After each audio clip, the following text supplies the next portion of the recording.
Alright, my name is Calwile, and this is my new student dialogue or blog for CU100. I was in a group called Social Groups, or dealing with social groups and social identities. First, we talked about the different social groups, and social groups can be defined as a collective of persons differentiated from at least one other group by cultural forms, practices, or ways of life. Members of a group have a specific affinity with one another because their similar experience or way of life.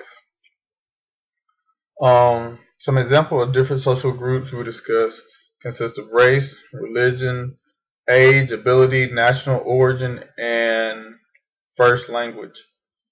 Then we moved on to talk about different forms of discrimination. The three forms of discrimination we discussed consist of individual discrimination, institutional discrimination, and structural discrimination.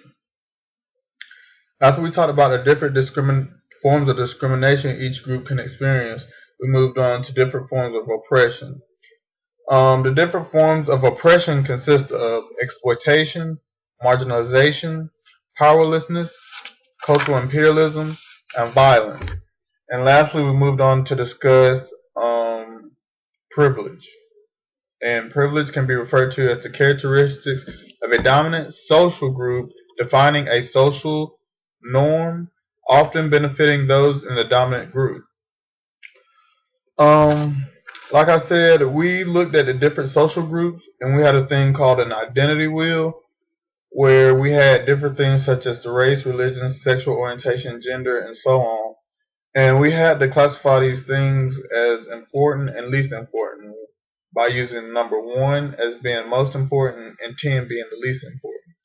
I'm going to share with you like 1 through 4 on mine. Number 1 and 2 was race and ethnicity.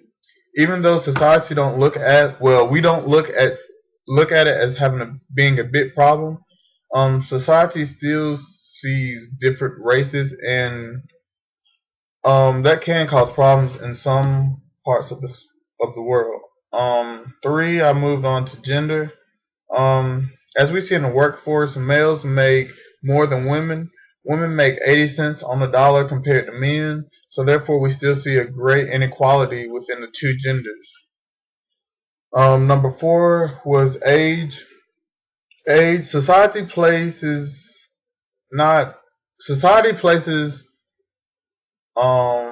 value on age. The older you get, the less valuable you are, basically, for society. Society can use a younger person before they use an older person. Within our group, I think that we were able to have a good discussion. It was a true dialogue. Everyone was able to express their points and get their points across to other people and comment on other people's opinions. Within our group, there were many active voices in our dialogue. Everyone was engaged in the dialogue. They gave their opinions and also gave feedback on other people's opinions.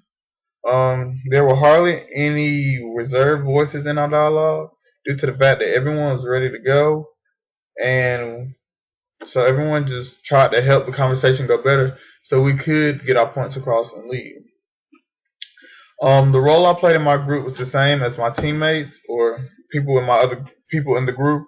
We all talked about our different opinions, and we all gave insight on other people's opinions. I have no idea why this particular assignment is part of CU100. I guess to reiterate some of the things that we have learned in the past about social identities, and this can help us remember that there are different social identities that help classify us as a person. And on this campus, I guess we can see the different social identities. And the next question is, do I see this dialogue as being a useful tool in the university experience?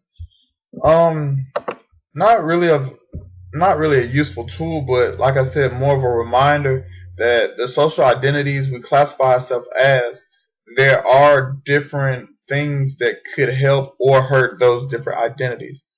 Um, this whole entire thing. I mean, it wasn't pointless, but it wasn't the best thing in the world.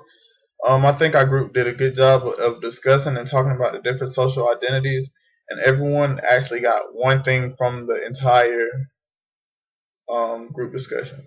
Thanks.